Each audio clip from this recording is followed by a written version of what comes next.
ज़्यादा इम्पोर्टेंट होती है। और मैं आपको ये भी बताता चलूँ कि सीए की जो एग्ज़ाम होती है वो इंडिया में टॉप 3 में आती है। ये थर्ड टफेस्ट एग्ज़ाम होती है इंडिया की, जिसको मैंने 21st ईयर में क्लियर किया है। मुझे यहाँ पे इनवाइट किया गया है कि मैं अपनी जर्नी के बारे में बताऊँ।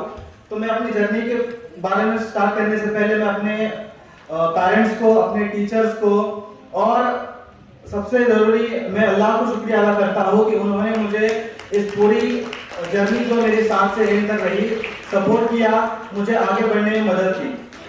तो मैं आपको बताता चलूँ कि मैं शुरू से कोई टॉपर या फिर कोई अच्छा स्टूडेंट नहीं रहा हूँ। मैं भी एक एवरेज या फिर बिलो एवरेज स्टूडेंट रहा हूँ। फर्क यह है कि एक टाइम ऐसा था, मैं आपकी जगह पर बैठा हुआ था जो स्टूडेंट यहाँ पर है, और मैं आज यहाँ पे खड़ा हूँ।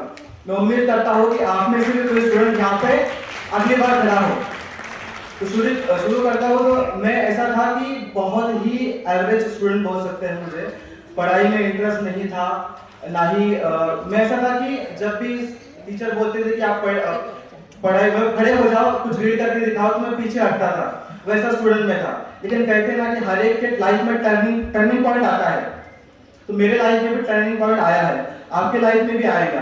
तो मैं वो आपको एक इंसिडेंट शेयर करना चाहता हूँ कि मेरे लाइफ में टर्निंग पॉइंट कैसे आया, कैसे मैं एक एवरेज स्टूडेंट से एक टॉपर बना हूँ। तो ये बात है मेरी 8th क्लास की। एज यूजुअल मैंने आपको बताया मैं एक एवरेज स्टूडेंट था। तो मुझे हमारे एक बार क्या हुआ, हमारे जो ए बी सी ऐसे क्लासेस होते थे, तीनों को मर्ज किया गया। तकरीबन 150 स्टूडेंट रहेंगे। हमारे मैथ के टीचर ने एक सम बोर्ड पे सॉल्व किया और हमें बताया कि आप सॉल्व करो। सबने बता तो दिया कि हमें समझ आ गया, लेकिन किसी को समझ नहीं आया था। तो उन्होंने पूछा कि जब तक आप सॉल्व नहीं करोगे तब तक क्लास के बाहर कोई भी नहीं जाएगा। एज यूजुअल मैं बैक बेंचर था, पीछे बैठ के करता था, पढ़ाई में इंटरेस्ट नहीं था, पीछे बैठा हुआ था। लेकिन जाना तो था बाहर, क्योंकि ग्राउंड पे मन लगता था, पढ़ाई में मन लगता नहीं था। तो मैंने पेन पेपर लिया और सॉल्व करना स्टार्ट किया। तो देखा तो मैंने सॉल्व कर लिया था। फिर मुझे आगे बुलाया गया और मैंने बोर्ड पे सॉल्व किया। तब जो तालियों की आवाज थी वो आज भी मेरे कानों में गूंजती है। तो तकरीबन 150 स्टूडेंट वहां पे होंगे जो तीनों क्लास के थे। उन्होंने जब तालियां बजाई तब समझ में आया कि पढ़ना कितना जरूरी होता है।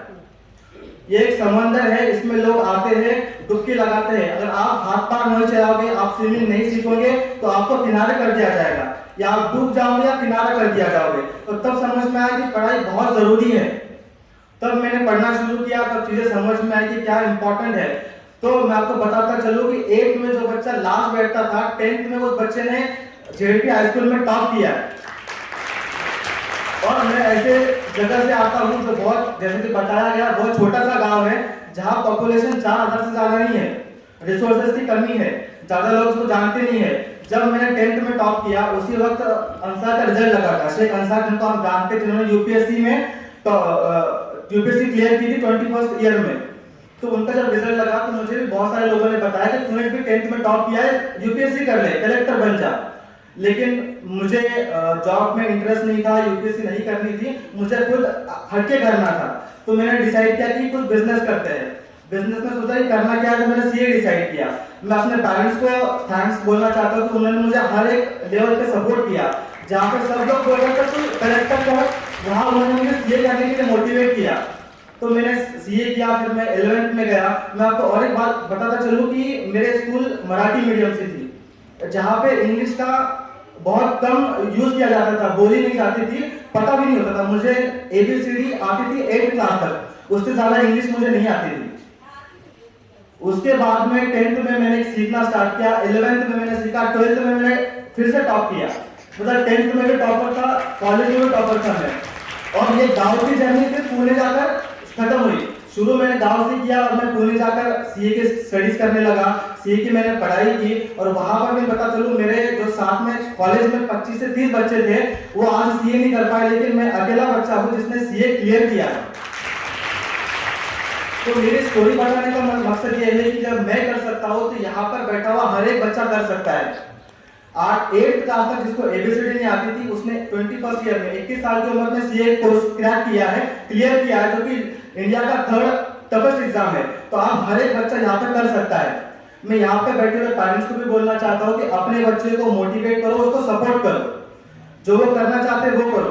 करने दो उनको। हम क्या करते हैं, जो हमने सुना होता है लोगों से, रिश्तेदारों से, हम वो बच्चों से करवाते हैं।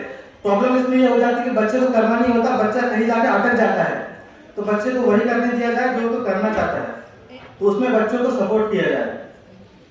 तो मैं बताना चलूं बच्चों की कि मेहनत करना बहुत जरूरी है। आज का जो टाइम है बहुत कॉम्पिटिटिव चल रहा है। आप देखोगे पुणे जैसे शहर में, औरंगाबाद शहर में पढ़ने वाले बहुत बच्चे हैं। जब तक आप मेहनत नहीं करोगे, आप खुद को एक टारगेट सेट नहीं करोगे, आप आगे नहीं बढ़ सकते। तो टारगेट सेट करो अपनी जिंदगी में और आगे बढ़ो। मैंने किया है, आप भी कर सकते हो। मैं एक शेर बोलकर अपनी बात खत्म करना चाहता हूँ।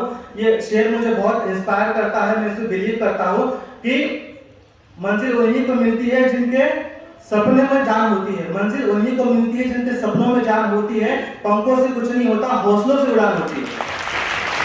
शुक्रिया।